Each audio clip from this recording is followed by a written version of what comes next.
नमस्कार विद्यार्थी मित्रांनो, आजच्या लेक्चरमध्ये आपल्याला 7वीच्या NCERTचं जे सेकंड चॅप्टर आहे त्याचा अभ्यास करायचा आहे आणि या चॅप्टरचं नाव आहे इनसाइड अवर अर्थ। यामध्ये आपल्याला प्रामुख्याने पृथ्वीच्या अंतर्गत संरचनेचा अभ्यास करायचा आहे। चला तर मग सुरुवात करूयात। The earth our homeland is a dynamic planet. तुम्हाला सगळ्यांना माहिती आहे की आपलं घर म्हणजे आपली पृथ्वी ही अत्यंत गतिमान ग्रह आहे किंवा डायनॅमिक प्लॅनेट आहे। ठीक आहे, हा स्थिर नाही आहे। It is constantly undergoing changes inside and outside. ह्या जो आपला ग्रह आहे पृथ्वी नावाचा, बाहेरून आणि आतून दोन्ही बाजूने याच्यामध्ये मोठ्या प्रमाणावरती बदल होता आहेत। Have you ever wonder what lies in the interior of the अर्थ। तुम्ही कधी विचार केला आहे का की पृथ्वीच्या आत नेमकं काय आहे? What is the earth made up of. पृथ्वी ही कशापासून बनलेली आहे? तर बघा लक्षात घ्या, मग इथे तुम्हाला एक बेसिक डायग्राम दिली आहे, त्यामुळे तुम्हाला पृथ्वीचा अंतर्गत भाग दिलेला आहे। बेसिकली पृथ्वी ही काय सारखी आहे, तर तुम्ही सगळ्यांनी कांदा बघितला असेल, जसं कांद्याच्या लेअरिंग्स असतात तसं पृथ्वीच्या पण आत काय आहे, काही लेअरिंग्स आहे। बघा लक्षात घ्या, जर का तुम्ही विचार केला पृथ्वीचा, तर पृथ्वीचा जो आतला भाग आहे याला आपण काय म्हणतो? याला आपण गाभा असं म्हणतो। इंग्लिशमध्ये याला कोर असा शब्द आहे। त्याच्यानंतर हा जो सगळ्यात बाहेरचा थीन लेअर आहे हा अतिशय बारीक आहे। ठीक आहे, या थीन लेअरला आपण काय म्हणतो? याला आपण भूकवच असं म्हणतो। इंग्लिशमध्ये याला क्रस्ट असा शब्द आहे। आणि मधला जो भाग आहे त्याला आपण काय म्हणतो? प्रावरण। इंग्लिशमध्ये याला मॅन्टल असा शब्द आहे। तुम्ही ही डायग्राम इथे बघत असाल, भूकवचाला इंग्लिशमध्ये क्रस्ट असं म्हणायचं। सो सगळ्यात बाहेरची the outer most thin layer of earth is non as crust.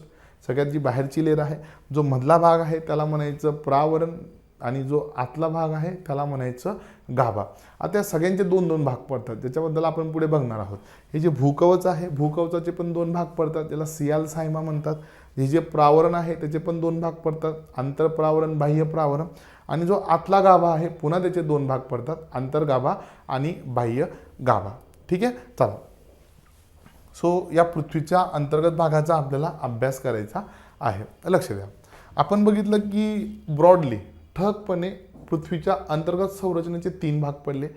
सगळ्यात बाहेरचा भाग म्हणजे भूकवच, आतला भाग म्हणजे प्रावरण आणि सगळ्यात आतला भाग म्हणजे गाभा आहे। हे बघा, हे दिसते तुम्हाला भूकवच, त्याच्यानंतर हा मधला भाग म्हणजे गाभा आणि हे इथे प्रावरण आहे। आता व्यवस्थित लक्ष द्या।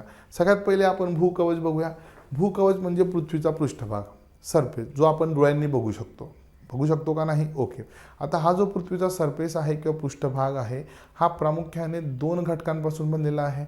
एक आहे महासागर आणि दुसरं आहे भूमी। म्हणजे थोडक्यात काय, तर संपूर्ण पृथ्वीचं जे भूकवच आहे या भूकवचाचा जवळजवळ 71% भाग हा महासागरांनी व्यापलेला आहे आणि जवळजवळ 29% भाग हा जमिनीने किंवा खंडांनी व्यापलेला आहे। आलं तुमच्या लक्षामध्ये?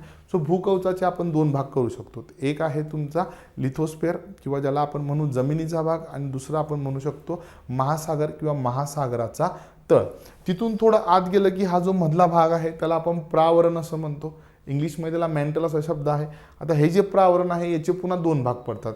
जो वरचा भाग आहे त्याला बाह्य प्रावरण म्हणायचं आणि जो आतला भाग आहे त्याला अंतरप्रावरण म्हणायचं, आउटर मेंटल आणि इनर मेंटल। त्याच्यानंतर जो आतला गाभा आहे याचे पुन्हा दोन भाग पडतात, बाह्य गाभा आणि अंतर गाभा। राहील तुमच्या लक्षामध्ये? सो आय डू रिपीट, आपण ठळकपणे पृथ्वीच्या अंतर्गत संरचनेचे तीन भाग करतो, भूकवच, प्रावरण आणि गाभा। भूकवचाचे दोन भाग, एक आहे तुमचा जमिनीचा आणि दुसरा आहे समुद्र तळाचा। त्याच्यानंतर मधला भाग म्हणजे बाह्य प्रावरण, अंतरप्रावरण, त्याचा बाह्य गाभा आणि अंतर गाभा। ठीक आहे, आता पृथ्वीच्या पृष्ठभागापासून केंद्रापर्यंतचं अंतर किती आहे? जवळजवळ 6371 किलोमीटर एवढं अंतर आहे। मग तुम्हाला इथे प्रश्न पडला असेल की सर, हे जे 6371 किलोमीटर खोलपर्यंतचं तुम्ही वर्णन केलं किंवा इथे जी डायग्राम दाखवत आहात हे कशामुळे कळलं, किंवा हे एवढ्या खोल कोणपर्यंत गेलं होतं? तर लक्षात घ्या, पृथ्वीची जी अंतर्गत संरचना आहे या अंतर्गत संरचनेची माहिती मिळवण्यासाठी काही प्रत्यक्ष आणि अप्रत्यक्ष स्रोत असतात। म्हणजे प्रत्यक्ष मनुष्य किती खोलपर्यंत जाऊ शकलाय? याचं जर का तुम्हाला उत्तर हवंच असेल तर मनुष्य हा आजपर्यंत 12-13 किलोमीटरच्या पलीकडे पोहोचू शकलेला नाही आहे. म्हणजे अगदीच प्रत्यक्षपणे विचार केला तर खोल खाणींमध्ये तो 3-4 किलोमीटरपर्यंत आत गेलाय. त्याच्या पलीकडे डीप होल ड्रिलिंग आहे किंवा मग काही खनिज तेलाच्या विहिरी आहेत ज्या 12-13 किलोमीटर खोल आहेत. त्याच्या पलीकडे ह्युमन्सला जाता आलेलं नाही. सो काही अप्रत्यक्ष स्रोत आहे, जसं की भूकंप लहरी आहेत, ठीक आहे, त्यांच्यामुळे काय मिळते, पृथ्वीच्या अंतर्गत संरचनेची माहिती मिळते. सो या 3 लेयर्सबद्दल आपल्याला अगदी बेसिक या 7वीच्या दुसऱ्या चॅप्टरमध्ये माहिती दिलेली आहे. चला, so interior of the earth just like an onion, ज्याप्रमाणे कांदा आहे, ठीक आहे, कांद्याचे पण काय असतात, लेयर्स असतात. Just like an onion the earth is made up of several concentric layers with one inside another. ज्याप्रमाणे कांदा हा वेगवेगळ्या थरांपासून बनलाय किंवा वेगवेगळे लेयर्स असतात, त्याचप्रमाणे पृथ्वीचे पण काय आहेत तर लेयर्स आहे. The uppermost layer over the earth surface is called crust. जो पृथ्वीचा सगळ्यात बाहेरचा भाग आहे त्याला आपण भूकवच असं म्हणतो. It is the thinnest of all the layers. It is about 35 kilometre. जो सगळ्यात बाहेरचा लेयर आहे पृथ्वीचा, ज्याला आपण भूकवच म्हटलं, त्याची जाडी किंवा त्याची विड्थ किती आहे तर 35 किलोमीटर आहे. मुद्दा लक्षात ठेवायचा. On the continental masses and only 5 kilometre on the ocean flowers. आता बघा लक्षात घ्या, ओशन फ्लोअर जिथे आहे, महासागरांचे तळ जिथे आहे, तिथं या भूकवचाची जाडी जी आहे ती अतिशय कमी आहे आणि ती किती आहे तर फक्त 5 किलोमीटर आहे. मग मी तशी डायग्राम काढू शकतो बघा. पृथ्वीच्या अंतर्गत संरचने जर काढायची झाली तर पर्वत, डोंगर रांग, पठार आणि महासागराचा खोल भाग, ठीक आहे. आणि हा जो सगळ्यात बाहेरचा भाग आहे याला आपण काय म्हणूया, शिलावरण असं. ॲक्च्युली हा जो भाग आहे हा अतिशय कसा आहे, थिन आहे, पण आकृती दाखवताना तुम्हाला मी अशी मोठी काढलेली आहे. तुम्हाला सर एवढा मोठा भाग आहे आणि तुम्ही तर म्हणतायत की थिन लेअर आहे. लेअर थिनच आहे, पण तुम्हाला समजावं म्हणून असं समजा की याला मी झूम केलेलं आहे खूप जास्त, ठीक आहे. मग समजून घ्या, हा काय आहे जमिनीचा भाग आहे आणि हा काय आहे इथे महासागराचा तळ आहे. समजून घ्या. सो हा जो जमिनीचा भाग आहे याची जाडी किती आहे, याची जाडी आहे सरासरी 35 किलोमीटर, ठीक आहे. आणि त्याच्यानंतर जो महासागराचा तळ आहे, तुम्ही जर का इथे बघितलं त्याची विड्थ एकदम कमी आहे, तर ती आहे 5 किलोमीटर, ठीक आहे. आय डू रिपीट, जो पृथ्वीचा सगळ्यात बाहेरचा भाग आहे ज्याला आपण भूकवच म्हणतो, भूकवचाची जी विड्थ आहे ती कुठे कमी आहे, महासागरांच्या तळाजवळ, आणि पर्वत पठार जिथं आहे तिथं त्याची रुंदी ही खूप जास्त आहे. आता लक्षात घ्या, हा जो महासागराचा तळ आहे ना, जिथं रुंदी एकदम कमी आहे त्याला आपण सायमा असं पण म्हणतो. काय म्हणतो, सायमा. सायमा का, कारण की हा सिलिका आणि मॅग्नेशियम पासून बनलेला आहे किंवा महासागराच्या तळावरती सिलिका आणि मॅग्नेशियमचं प्रमाण जास्त आहे. आणि हा जो इथला भूकवचाचा पर्वत पठारांचा भाग आहे त्याला सियाल असं म्हणतात, कारण की याच्यामध्ये सिलिका आणि ॲल्युमिनियमचं प्रमाण काय असतं तर जास्त असतं. सो सिलिका आणि ॲल्युमिनियमला सियाल म्हणतात, सिलिका आणि मॅग्नेशियममुळे याला सायमा असं म्हणतात. सो इन सिम्पल वर्ड्स, सोप्या भाषेत आपण काय म्हणू शकतो की पृथ्वीच्या भूकवचाचे 2 भाग पडतात. महासागराचा तळ म्हणजे सायमा आहे, सिलिका आणि मॅग्नेशियम, आणि भूकवचाचा जो पर्वत पठार किंवा जमिनीचा भाग आहे त्याला म्हणायचं सियाल. त्याच्यामध्ये सियाल, सिलिका आणि ॲल्युमिनियमचं प्रमाण जास्त आहे. त्याची रुंदी 35 किलोमीटर, तर ओशन फ्लोअरची फक्त सरासरी 5 किलोमीटर रुंदी आहे. पुढे जाऊयात. The main mineral constituents of the continental mass are silica and aluminium. Sial म्हणजे काय आहे त्याच्याबद्दल पुढे माहिती दिली आहे. इट इज दस कॉल्ड सियाल. जो कॉन्टिनेंटल मास किंवा खंडांचा भाग आहे त्याला काय म्हटलेलं आहे, सियाल म्हटलं आहे, कारण की तो प्रामुख्याने सिलिका आणि ॲल्युमिनियम पासून बनलेला आहे. सेम थिंग ओशनिक क्रस्ट, महासागराचा जो तळ आहे तो सिलिका आणि मॅग्नेशियम पासून बनलेला असल्यामुळे किंवा सिलिका मॅग्नेशियमचं प्रमाण जास्त असल्यामुळे त्याला सायमा असं म्हणतात.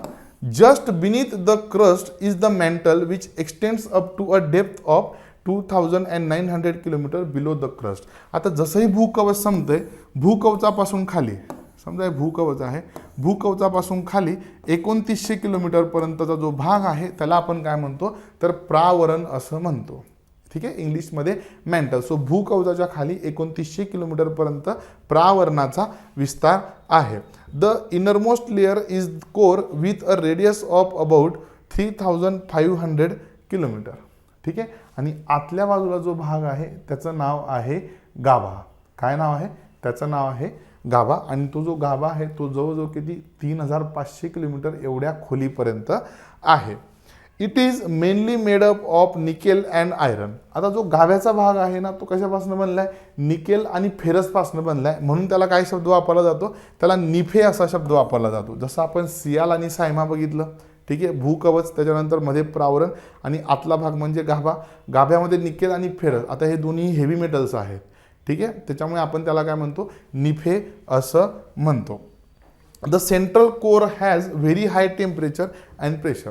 जो कोरचा जो आतला भाग आहे तो कसा आहे, खूप जास्त तापलेला आहे, तिथं तापमान जास्त आहे, इवन तिथे दाबसुद्धा जास्त आहे. The crust forms only 1% of the volume of the अर्थ. हा मुद्दा महत्त्वाचा आहे एक्झामच्या पॉईंट ऑफ व्ह्यूने. जर का वस्तुमानाचा किंवा आकाराचा विचार केला तर पृथ्वीचं जे भूकवच आहे त्या भूकवचाने फक्त किती टक्के भाग व्यापलेला आहे, भूकवच फक्त 1% भाग व्यापतंय, 1%, ठीक आहे. 84% कन्सिस्ट ऑफ मेंटल. 84% भाग जो आहे हा कशापासून बनला आहे, मेंटल म्हणजे प्रावरणापासनं. आणि जो गाभा आहे जर का आकाराचा विचार केला तर तो गाभा आहे तुमचा 15%. किती टक्के, 15%. आता जी शाळेची पुस्तकं आहे त्याच्यामध्ये हा किती टक्के दिला आहे, 16% दिलेला आहे. हे तुम्हाला इथे लक्षात ठेवायचं आहे, ठीक आहे. पण तरी असू दे, आता NCERT असं होतं बऱ्याच वेळेला पुस्तकांमध्ये काहीतरी फरक तुम्हाला आढळून येतो. ह्या पुस्तकात हे दिले, ह्या पुस्तकात हे दिले. जर का तुम्ही MPSCचे पुस्तकं वाचले, संदर्भ पुस्तकं, तर संदर्भ पुस्तकांमध्ये इथे 16% दिलेलं आहे, NCERTमध्ये 15% दिलेलं आहे, लक्षात ठेवा. सो एकूण आकारमानाचा विचार केला तर इथे तुमच्या लक्षात येईल की मधला जो भाग आहे प्रावरण हा एकदम मोठा आहे. भूकवच फक्त 1% आहे संपूर्ण पृथ्वीच्या, आणि 15% काय आहे तर गाभा आहे. आता पुन्हा एकदा सांगतो, भूकवच ज्याने 1% भाग व्यापलाय त्याचे 2 भाग सियाल आणि सायमा. प्रावरणाचे पुन्हा 2 भाग बघितले, एक आहे बाह्य प्रावरण, दुसरं आहे अंतरप्रावरण. गाभ्याचे पुन्हा 2 भाग बघितले, बाह्य गाभा आणि अंतर गाभा. गाभ्यामध्ये टेम्परेचर आणि प्रेशर खूप जास्त आहे. इथे एक एक्स्ट्रा बीट लक्षात ठेवा, हा जो बाह्य गाभा आहे, आउटर कोर आहे, हा लिक्विड फॉर्ममध्ये आहे, हा द्रव स्वरूपामध्ये आहे. कसा आहे, द्रव स्वरूपामध्ये आहे. राहील तुमच्या लक्षामध्ये. चला पुढे तुम्हाला अजून एक एक्स्ट्रा इन्फॉर्मेशन सांगतो बघा. इथे भूकवच आणि प्रावरणाचा जो वरचा भाग आहे, भूकवचाच्या जस्ट खाली प्रावरण सुरू होते. भूकवच आणि प्रावरणाच्या इथे खाली काय आहे, एक सेमी प्लॅस्टिक लेअर आहे. सेमी प्लॅस्टिक लेअर म्हणजे काय, तर जिथे दगड वितळलेल्या अवस्थेमध्ये असतात. तुम्ही जेलीचं चॉकलेट खाल्लं आहे का, हां, सो त्या जेलीच्या चॉकलेटसारखा जो स्थायू पण नाही आहे आणि द्रव पण नाही आहे, त्याला प्लाझ्मा अवस्था असं आपण म्हणतो. सो सेमी प्लॅस्टिक लेअर आहे, त्याला दुर्बलावरण असं म्हणतात मराठीमध्ये. इंग्लिशमध्ये त्याला ॲस्थेनोस्फेअर असा शब्द आहे. आणि त्याची खोली किती आहे तर लगेच भूकवचाच्या थोडं खाली गेलं की 120 ते 80 किलोमीटरच्या दरम्यान तो भाग आहे. तिथे खडक वितळून जातात, कारण की तुम्ही जसं जसं भूपृष्ठापासून खाली आत जाता तसं तसं टेम्परेचर वाढत जातं आणि 80 ते 120 किलोमीटरला खडक वितळलेले असतात. आणि पृथ्वीवरती जे ज्वालामुखीचे उद्रेक होतात प्रामुख्याने त्याचा स्रोत काय आहे तर दुर्बलावरण आहे. शेवटी मी तुम्हाला हे सगळं रिवाईज करून देणार आहे. पहिल्यांदा आपण NCERTमध्ये फार थोडं बेसिक दिलं आहे, ठीक आहे, ते बघूयात. आणि मग नंतर मी तुम्हाला एक्स्ट्रा जे आहे ते पण इथे एक्सप्लेन करतो. पुढचं आहे रॉक्स आणि मिनरल्स, खडक, ठीक आहे, आणि मिनरल्स म्हणजे खनिज. आता काय आहे रॉक्स अँड मिनरल्स किंवा रॉक सायकल काय आहे इथून पुढे तुम्हाला दिलेली आहे. सो पहिल्या किंवा चॅप्टरच्या अर्ध्या भागामध्ये तुम्हाला काय दिलेलं आहे, इंटरनल स्ट्रक्चर ऑफ अर्थ अगदी बेसिक दिलेलं आहे, ठीक आहे. हे तर मी तुम्हाला माझ्या यांनी एक्स्ट्रा सांगितलं. पुस्तकात फार बेसिक दिले, सियाल Saima, inner core, outer core, mental वगैरे, बस एवढंच दिले. ॲस्थेनोस्फेअर विस्थेनोस्फेअर काही इन्साईट दिलेलं नाही आहे, ठीक आहे, पण तरीसुद्धा एक्स्ट्रा तुम्हाला माहीत असलं पाहिजे. सो पहिल्या टप्प्यामध्ये त्यांनी इंटरनल स्ट्रक्चर ऑफ अर्थ दिले आणि दुसऱ्या टप्प्यामध्ये किंवा चॅप्टरच्या दुसऱ्या भागामध्ये काय दिलेलं आहे तर इथे रॉक सायकल आणि मिनरल्सबद्दल दिलेलं आहे, टाईप्स ऑफ रॉक्स दिलेले आहे, ठीक आहे. इंटरेस्टिंग आणि महत्त्वाचा मुद्दा आहे, एक्झामच्या पॉईंट ऑफ व्ह्यूने पण खूप जास्त महत्त्वाचा आहे. तर बघा लक्ष द्या, the earth crust is made up of various types of Roxx. पृथ्वीचं जे भूकवच आहे ते वेगवेगळ्या खडकांपासून तयार झालेलं आहे. आता बघा इथे खडकाची डेफिनेशन पण दिली आहे. एनी नॅचरल मास, कुठलंही नैसर्गिक घनरूप पदार्थ, of mineral matter that makes up the earth crust is called a rock.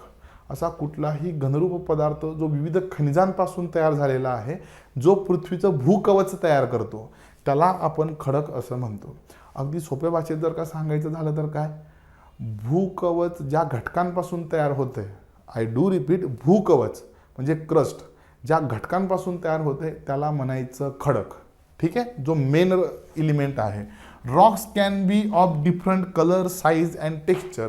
वेगवेगळ्या रंगाचे, वेगवेगळ्या आकाराचे आणि वेगवेगळ्या स्वरूपाचे खडक असतात. There are 3 major types of rocks: igneous rocks, sedimentary rocks and metamorphic rocks. Basically खडकांचे 3 प्रकार पडतात: इग्नियस, मेटामॉर्फिक आणि सेडिमेंटरी रॉक्स. यांना मराठीमध्ये काय म्हणतात?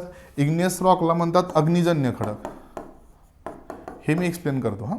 अग्निजन्य खडक. सेडिमेंटरी रॉकला काय म्हणतात? याला म्हणतात स्तरित खडक. आणि मेटामॉर्फिक रॉकला काय म्हणतात? रूपांतरित खडक. बघ, लक्षात घ्या, यांचे अर्थ पण छान आहेत. इग्नियस रॉकचा अर्थ काय होतो? अग्निजन्य. बघा, लॅटिन वर्ड आहे इग्नियस मीन्स फायर. ठीक आहे, हा लॅटिन शब्द आहे इग्निस. या इग्निसपासून इग्नियस शब्द झालाय. इग्निसचा अर्थ होतो फायर. सेडिमेंटरी हा सुद्धा काय आहे? Latin word sedimentum. एक लॅटिन शब्द आहे सेडिमेंटम.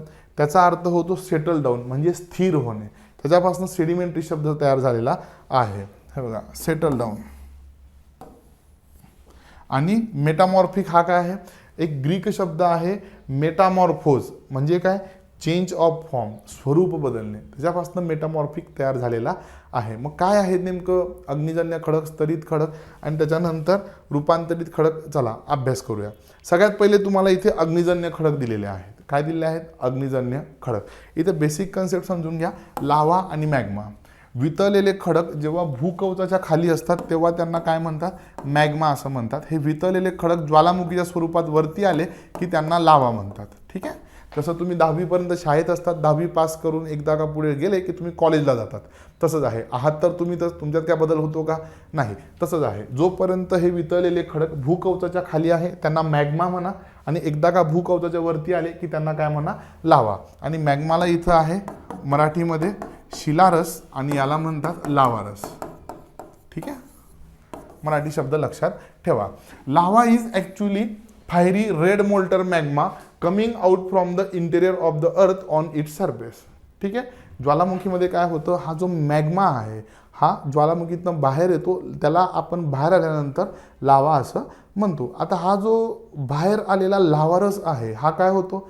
काही कालावधीनंतर घनीभूत होतो. काय होतो? घनीभूत होतो. आणि जेव्हा हा लावारस घनीभूत होतो, थंड होतो, तेव्हा त्याच्यापासून जे खडक तयार होतात त्यांना आपण म्हणतो अग्निजन्य खडक. राहील तुमच्या लक्षामध्ये? The interior of the earth on its surface. When this molten lava comes on the earth's surface, it rapidly cools down and becomes solid. ठीक आहे, बाहेर आल्यावरती लावा पटकन थंड होतो आणि त्याच्यापासून जे खडक तयार होतात त्याला आपण काय म्हणतो? तर इग्नियस खडक असं म्हणतो. Rocks forms in such way on the crust are called extrusive igneous rocks. आता इथे एक्सट्रुसिव्ह असा शब्द आलेला आहे. ठीक आहे, आता इग्नियस रॉक्सचे पण 2 प्रकार आहे, एक्सट्रुसिव्ह आणि इंट्रुसिव्ह. म्हणजे काय? तर बाह्य अग्निजन्य खडक आणि अंतर्गत अग्निजन्य खडक. आता त्याच्या नावातच याचा अर्थ आहे. आता बऱ्याच वेळेला काय होतं? हा जो लावारस आहे पृथ्वीवरती आल्यानंतर आपण त्याला लावा म्हणतोय, हा भूपृष्ठाच्या खाली पण कधी कधी थंड होऊन जातो. हा जमिनीवरती येतच नाही. आणि जेव्हा तो भूपृष्ठाच्या खाली थंड होतो तेव्हा तो हळूहळू थंड होतो. पृथ्वीवर आला तर पटकन थंड होऊन जातो. आलं तुमच्या लक्षात? सो जेव्हा तो पृथ्वीवर आल्यानंतर पटकन थंड होतो, त्याच्यापासून जे खडक तयार होतात त्याला आपण काय म्हणतो? तेव्हा त्याला आपण म्हणतो एक्सट्रुसिव्ह इग्नियस रॉक्स, म्हणजे बाह्य अग्निजन्य खडक. आणि जेव्हा तो भूकवचाच्या आत थंड होतो हळूहळू आणि सावकाश, तेव्हा त्याला आपण काय म्हणतो? अंतर्गत अग्निजन्य खडक किंवा इंट्रुसिव्ह इग्नियस रॉक्स असं म्हणतो. They have a very fine grain structure. For example basalt. The Deccan plateau is made up of basalt. आता लक्षात घ्या, जे एक्सट्रुसिव्ह इग्नियस रॉक असतात, म्हणजे जेव्हा लावारस पृथ्वीच्या भूकवचावरती किंवा भूपृष्ठावरून थंड होतो तेव्हा जे तयार होणारे रॉक्स आहेत ते कसे असतात? अतिशय फाईन असतात.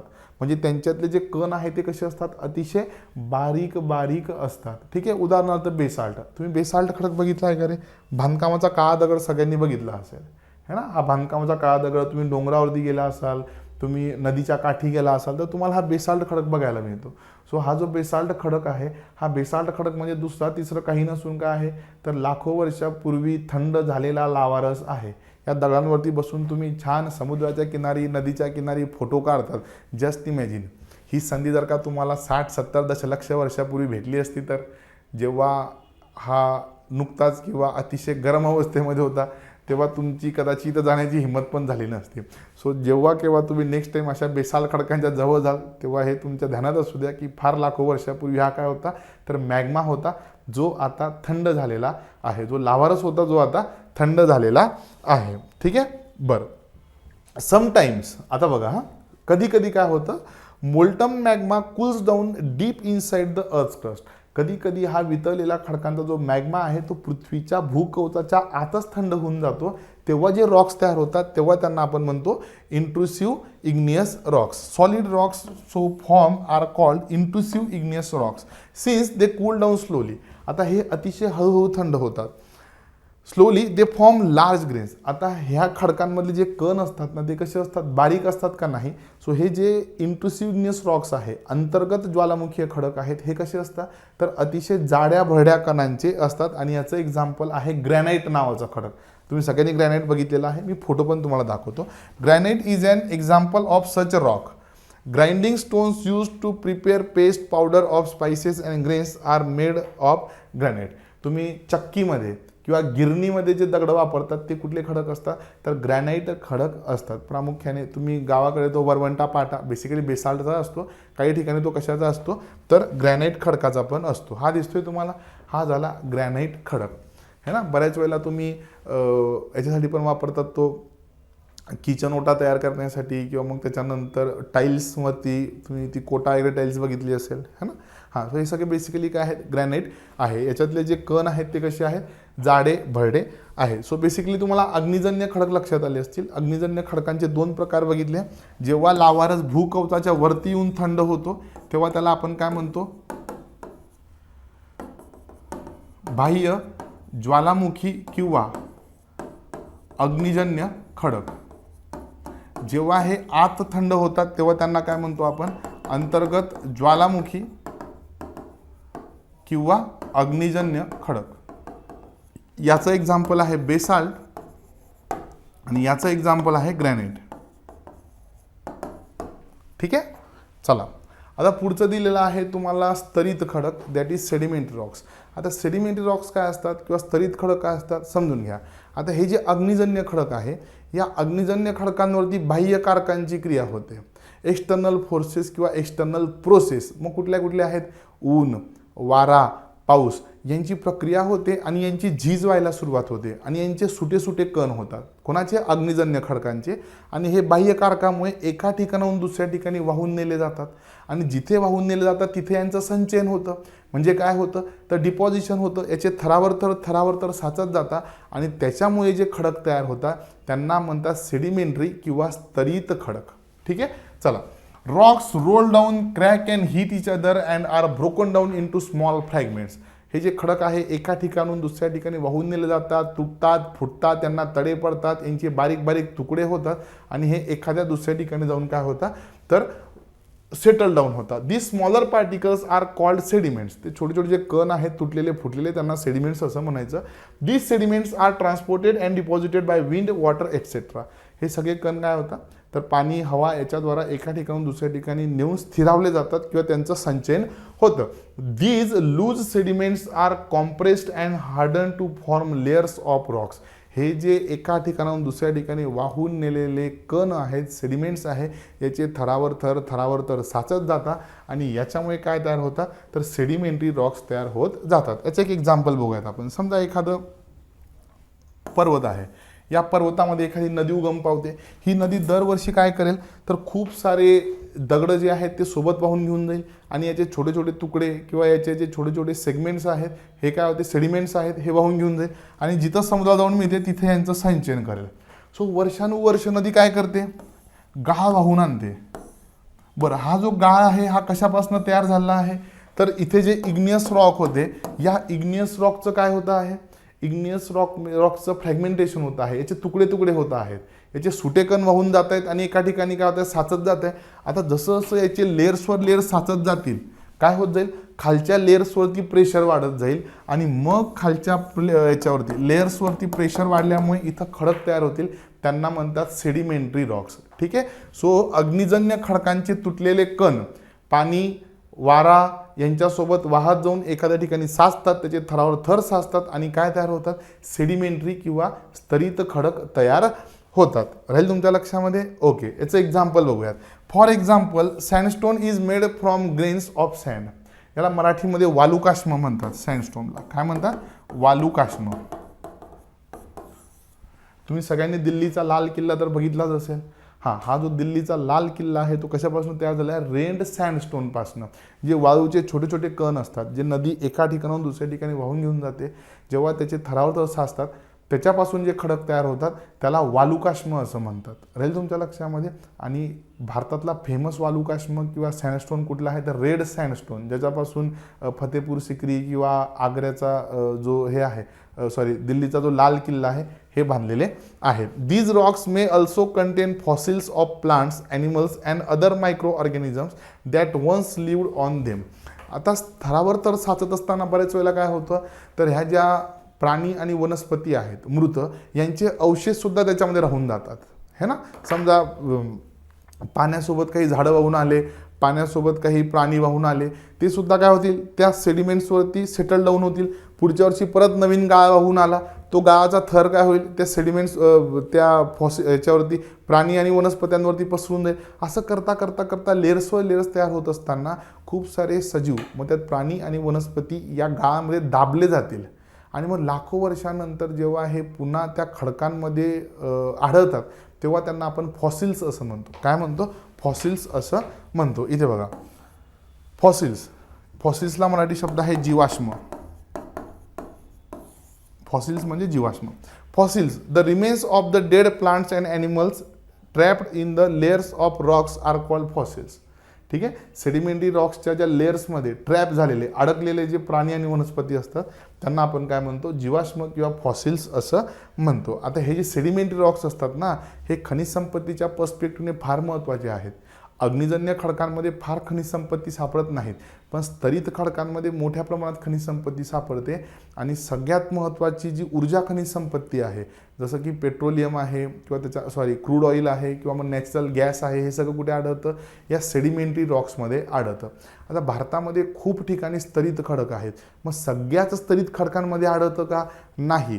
जे यंग सेडिमेंटरी रॉक्स आहेत, जे आत्ता तयार झालेले आहेत, त्याला टर्शरी कालखंडातले म्हणतात.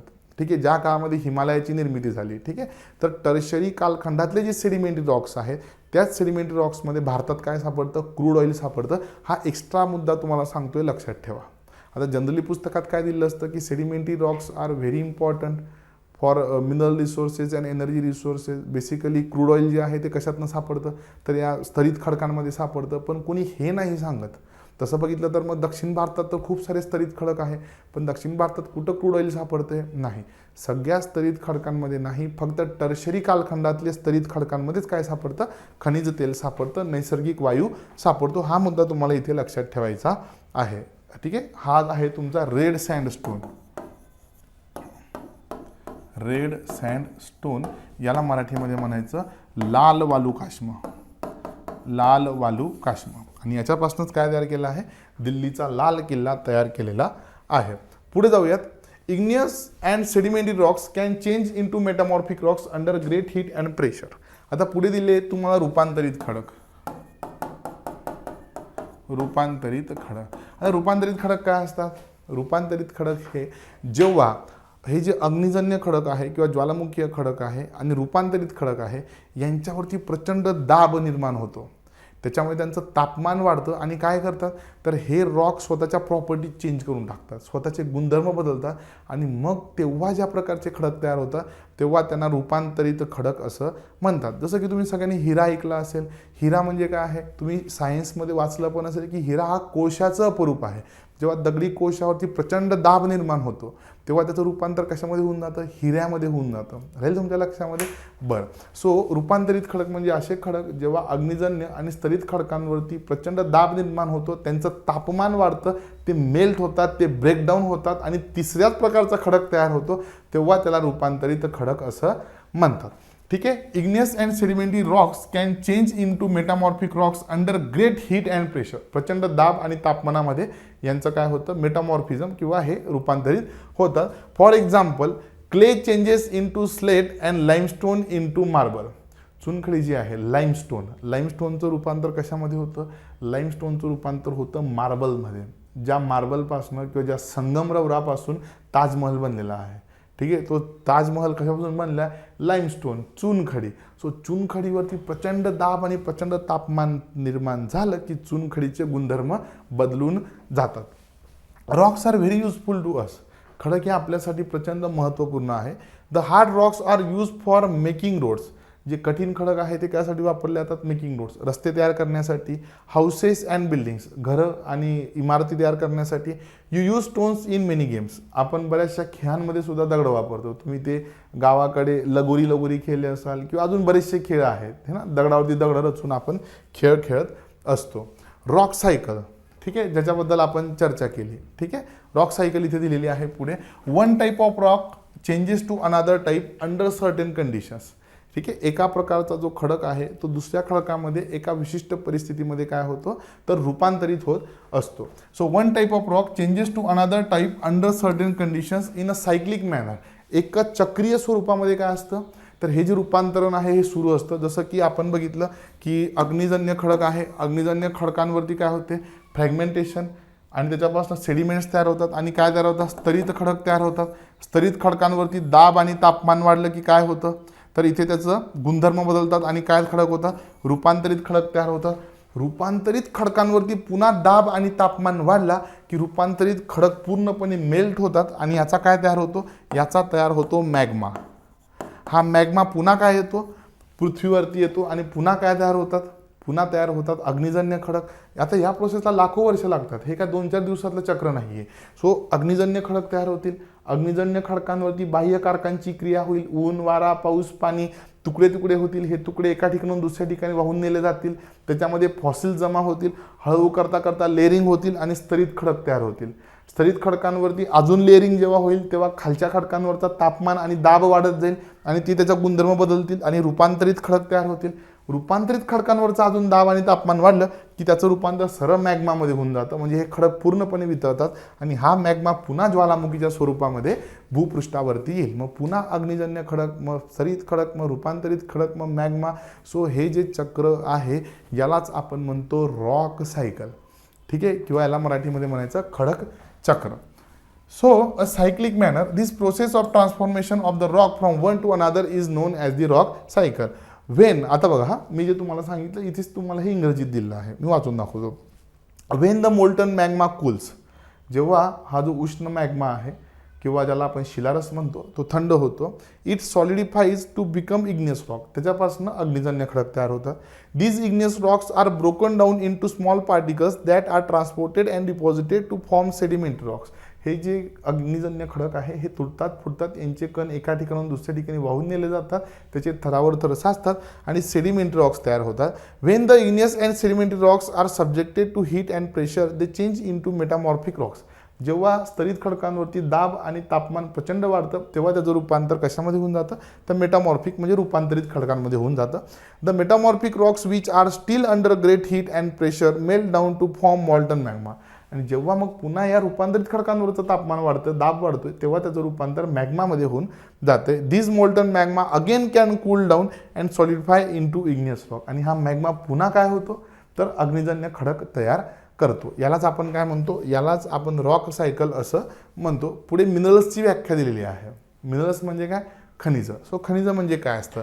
Roxx are made up of different minerals.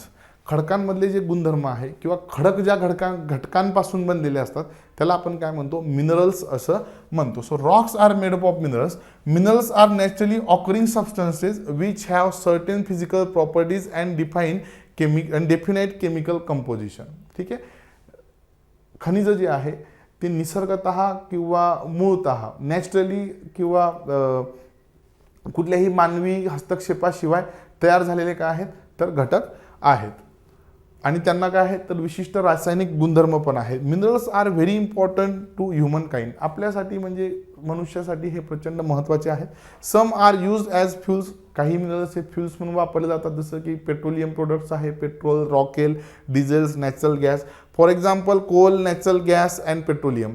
They are also use in industries. त्याचा वापर कशात केला जातो तर इंडस्ट्रीजमध्ये पण केला जातो, जसं की आयर्न म्हणजे लोखंड, ॲल्युमिनियम, सोनं, uranium etcetera, in medicine and fertilisers. ठीक आहे, खतांमध्ये सुद्धा त्यांचा वापर केला जातो. चला, सो आपण काय शिकलो इथे, आपण सगळ्यात सुरुवातीला बघितली इंटरनल स्ट्रक्चर ऑफ अर्थ. आता बघा चॅप्टरचा फ्लो कसा होता. सुरुवातीला तुम्हाला इंटरनल स्ट्रक्चर ऑफ अर्थबद्दल माहिती दिली की पृथ्वीच्या भूकवचाचे किंवा पृथ्वीच्या अंतर्गत संरचनेचे एकूण 3 भाग आहे. इथे झालं भूकवच, त्याच्यानंतर मधला जो भाग आहे त्याला आपण म्हटलं प्रावरण, आणि हा जो आतला भाग आहे याला आपण म्हटलं गाभा. आलं तुमच्या लक्षात? हां, सुरुवातीला इंटरनल स्ट्रक्चरबद्दल सांगितलं आणि मग त्याच्यानंतर काय सांगितलं, रॉक सायकलबद्दल सांगितलं की रॉक सायकल म्हणजे नेमकी काय असते. राहील तुमच्या लक्षामध्ये? चला ठीक आहे, thank you so much for watching मी. लवकरच आपण पुढचं चॅप्टर बघूयात. नमस्कार विद्यार्थी मित्रांनो, NCERTचा अभ्यास करत असताना सगळ्यात महत्त्वाची अडचण आहे ती म्हणजे भाषेची. NCERT ज्या प्रामुख्याने इंग्रजी आणि हिंदी भाषेमध्ये आहेत. सो ज्या विद्यार्थ्यांना NCERT वाचायच्या आहेत परंतु इंग्रजी भाषा येत नसल्यामुळे किंवा हिंदी भाषा ही समजायला कठीण असल्यामुळे खूप साऱ्या अडचणी निर्माण होतात. सो आम्ही टीम स्पॉटलाईट तुमच्यासाठी घेऊन आलेलो आहोत. सर्व विषयांच्या महत्त्वाच्या NCERT ज्या इंग्लिशमध्ये आहेत पण आम्ही तुम्हाला ते शिकवणार आहोत मराठीमध्ये. तर चला मग आज जॉईन करा या NCERTच्या कोर्सेसला. स्पॉटलाईट अकॅडमीचं ॲप्लिकेशन डाउनलोड करा आणि यामध्ये तुम्हाला प्रत्येक NCERTचा सेपरेट कोर्स अवेलेबल आहे. यासाठीच्या लिंक तुम्हाला खाली डिस्क्रिप्शन बॉक्समध्ये दिलेल्या आहेत. तर चला आजच जॉईन करा. Thank you so much.